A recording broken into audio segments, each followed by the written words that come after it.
और बाबा ने पीछे मुड़ के देखा तो कोई लाली नहीं थी वहाँ पे, और गांव में ऐसी कोई लाली देखी नहीं। और बाबा यहाँ पे किशोरी जी को प्यास लगने के कारण ठाकुर जी ने एक बंसी से कुंड खोदा था, क्योंकि श्री जी यहाँ पे खेलने आते हैं। ये कुंज निकुंज है। सभी भक्तों को मेरी राधे राधे।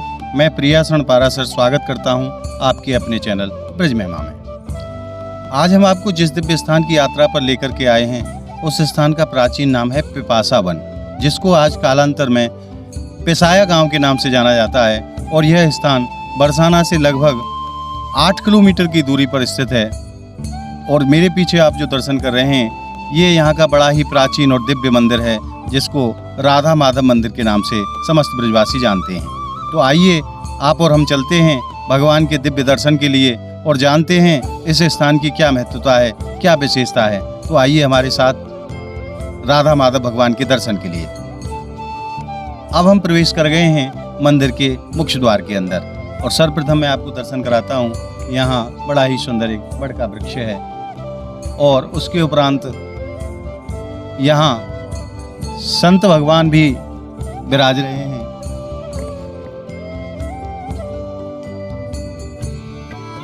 ये आप दर्शन कर रहे हैं पूज्य महाराज श्री धुरंधर दास जी के, जिन्होंने 1985 में यहाँ अश्वत्थामा की झाड़ी में बड़ा ही दिव्य यज्ञ किया था।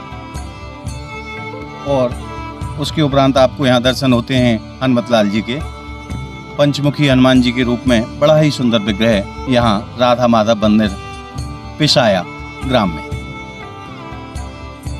आइए अब आपको लेकर के चलते हैं भगवान राधा माधव के दर्शन के लिए। श्री राधे श्री राधे श्री राधे। सर्वप्रथम ब्रज महिमा परिवार के सभी भक्तों की तरफ से भगवान के चरणों में कोटि कोटि प्रणाम। आइए आपको दर्शन कराते हैं। सर्वप्रथम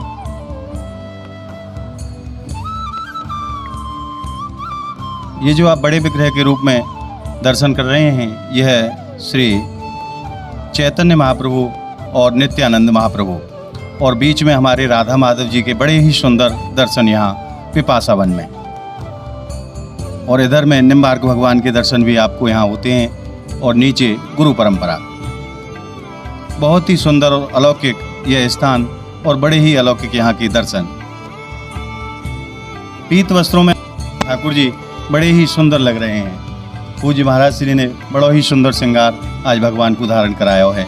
तो आइए जानते हैं महाराज श्री से इस स्थान के विषय में, क्या इसकी महत्वता है और क्यों इसको पिपासा वन कहा गया है। महाराज जी राधे राधे। सर्वप्रथम प्रभु अपना शुभ नाम बताएं। गुरु जी का, महाराज जी का दिया हुआ छोटा सा मोहन दास है हमारा नाम जी। तो इस जगह में जहाँ आप खड़े हैं, जी इसको पुराणों में पिपासा वन कहा गया है। जी 12 वन और 12 उपवन। जी। तो उपवन में ये जो पिपासा वन आता है, तो इसमें क्या है कि पिपासा वन नाम इसलिए पड़ा कि ठाकुर जी को राधा रानी से मिलने की पिपासा, जी प्यास जगी। प्यास। और एक और अर्थ ऐसा है कि यहाँ पे किशोरी जी को प्यास लगने के कारण ठाकुर जी ने एक बंसी से कुंड खोदा था, पास में किशोरी कुंड है, तो श्री जी का प्यास बुझाया था। दोनों बातें, तो इसीलिए इसका नाम पिपासा वन है।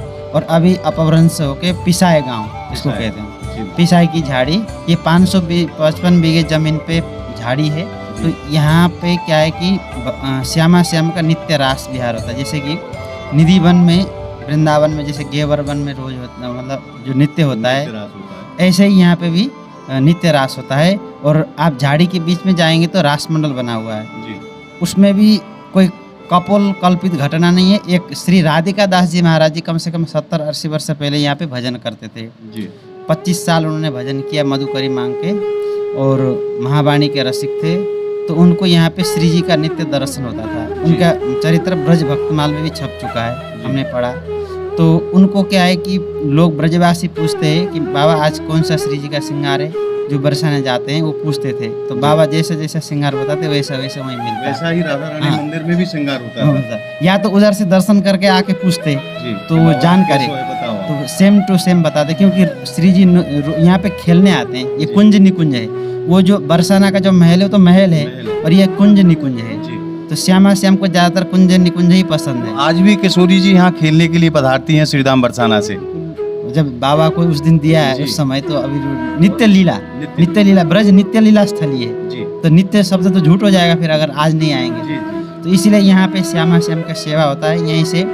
और इस वन की एक और महिमा है कि जब महाभारत का युद्ध हुआ था जी तो अश्वत्थामा जी को मतलब मणि निकाल के उन्होंने बाल हत्या किया था। तो अर्जुन ने पूछा था कि मैं अश्वत्थामा जी को क्या करूं, प्राण दंड दूं या क्या करूं। तो भगवान ने कहा था ब्राह्मण को मारना नहीं चाहिए और आतताई को छोड़ना नहीं चाहिए। तो अर्जुन जी समझ गए, उनको गीता का ज्ञान दिया था। तो ब्राह्मण का अपमान ही, जो मान्यजन का अपमान ही मृत्यु के बराबर होता है। तो उनका शिखा छेदन या तो मणि निकाल के उनको छोड़ दिया था। तो अश्वत्थामा जी बहुत परेशान अशांत होकर बिलबिला रहे थे। तो भगवान की शरण में गए। तो भगवान द्वारिकाधीश ने उनको कहा कि तुम मेरे ब्रज में जाओ, श्री जी के शरण में, तो वहाँ जाओगे तुमको शांति मिलेगा। तो इस वन का एक नाम शांति वन भी है जी। और यहाँ पे अश्वत्थामा जी आते ही उनको शांति मिला है। तो उन्होंने अपना निवास स्थान यही बनाया है। तो उन्होंने इस झाड़ी की रक्षा का भार अपने ऊपर लिया है। यहाँ की एक हरी लकड़ी की छोड़ी सूखी लकड़ी भी कोई बाहर नहीं ले जा सकता। बाहर की छोड़ी गांव में भी कोई नहीं ले जाते। उस वन से कोई भी लकड़ी उठा के आज भी नहीं ले जा सकता। साधु संत सेवा में ले सकते हैं, ठाकुर सेवा में आ सकता है। जी। और अगर कोई ले जाता है या लकड़ी काट देता अकारण, कोई ठाकुर सेवा के लिए कोई अड़ंगा लगा रहा है, रास्ता रोक रहा है, वो बात अलग है। लेकिन अकारण ही प्रमाद में आकर काट देता है जी। तो उसको दंड देते हैं। हमारे सामने एक घटना घटी थी। जी। एक कंपान वाला आया था यहाँ धान काटने का 3 साल पहले। जी। तो उसने क्या है कि एक हरी लकड़ी को काट दिया था। तो 1500 रुपये कमाता नहीं था और 3000 रुपये का खर्चा होता था। तो उसको किसी ने कह दिया कि आपने यहाँ की लकड़ी तो नहीं काटी। हाँ, एक डाल काटी थी हमने टेनिया।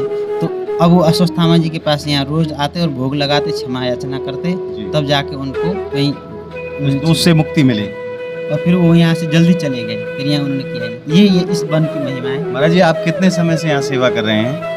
हम गुरुजी की आज्ञा से 2015 से सेवा में हैं यहाँ पे। निरंतर यही निवास करते हैं, यही ठाकुर सेवा करते हैं। आपने बहुत सुंदर जानकारी दी महाराज जी, आपका बार बार जी।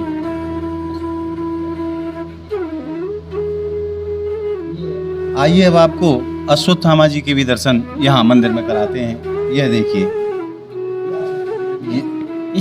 इस वन की रक्षा का भार इनके ऊपर ही है। तो यही मतलब यहाँ का जो सुरक्षा का वो करते हैं। अगर कोई लकड़ी ले जाता है तो उसको किसी न किसी रूप से उसको, और कई संतों को दर्शन भी दिया है। एक नारायणदास बाबा हमारे गुरु भाई वृद्ध थे, उनको यहाँ पे सेवा थे, उन्होंने 15-16 साल सेवा किया। तो उनको क्या है कि इन्होंने बाबा के मन में आया कि जाड़े का समय आया, कुछ लकड़ी लेके आऊँ झाड़ी से, सोच रहे थे। तो रात को सोए तो अश्वत्थामा जी यही स्वरूप में आके उन्होंने कहा कि बाबा तुम परेशान मत हो, वृद्ध हो गए, मैं कल लकड़ी भिजवा दूंगा। तो ऐसा कहा। तो गांव में भागवत का भंडारा हुआ था, जो लकड़ी आधी ट्रोली बची थी वो सुबह ला के गाँव वालों ने यहाँ रख दी। यानी कि मतलब अश्वत्थामा की व्यवस्था थी ये चीज़। और जो नारायणदास बाबा का मैं जिनका नाम ले रहा हूँ, उनको श्री जी ने साक्षात दर्शन दिया था यहाँ पे। कैसे दिया था कि सामने एक कोठरी है, अभी तो पक्का बन गया, वहाँ पे कच्चा था, स्नान घर था। तो बाबा दोपहर पीछे 3 बजे ठाकुर जी का सेवा के लिए स्नान करने जा रहे थे। तो एक छोटी सी बालिका आके कहती है, बाबा आज आपको कुआं में स्नान कराने ले जाता हूँ। पास में कुआं भी है पल्ले मंदिर में, बजरनाथ मंदिर में। तो वहाँ जैसे वो लाली ने हाथ पकड़ के बाबा को ले गई, कुआं में पहुँचते ही कोठरी धड़ाम से गिर गई, छत गिर गया अपने आप। हाँ, और बाबा ने पीछे मुड़ के देखा तो कोई लाली नहीं थी वहाँ पे। और गांव में ऐसी कोई लाली देखी नहीं, और बाबा बहुत मतलब विकल हो गए। तो ये जो है नारायणदास बाबा का आपको चित्रपट। आइए अब आपको दर्शन कराते हैं हमारे पूज्य नारायणदास बाबा के।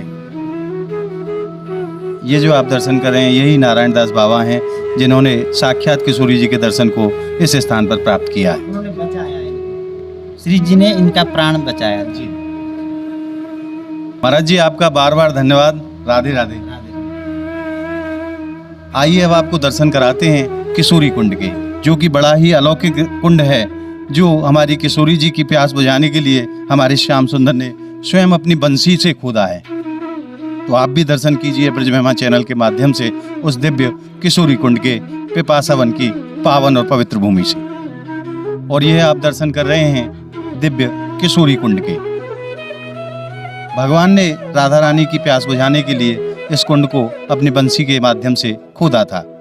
और जो आप पीछे झाड़ियाँ देख रहे हैं, ये वही दिव्य झाड़ी है जहाँ आज भी अश्वत्थामा महाराज स्वयं विराजते हैं। अगली वीडियो में आपको उस दिव्य झाड़ी के भी दर्शन कराएंगे जहां अश्वत्थामा जी आज भी निवास करते हैं। और कई ऐसे ब्रजवासी हैं, कई ऐसे दिव्य संत हैं जिन्होंने उनका साक्षात्कार आज भी प्राप्त किया है। हमारी ये वीडियो आपको कैसी लगी हमें कमेंट के माध्यम से बताएं और हमारी इस वीडियो को आप ज़्यादा से ज़्यादा लाइक करें, ज़्यादा से ज़्यादा शेयर करें। और अगर अभी तक आपने हमारे इस चैनल को अगर सब्सक्राइब नहीं किया है तो आप जल्दी से हमारे चैनल को सब्सक्राइब कर लें ताकि ऐसी ही दिव्य और अलौकिक वीडियो आप घर बैठे देख सकें। तो मिलते हैं ऐसी ही दिव्य और अलौकिक वीडियो के साथ। तब तक के लिए जय जय श्री कृष्ण, जय जय श्री राधे।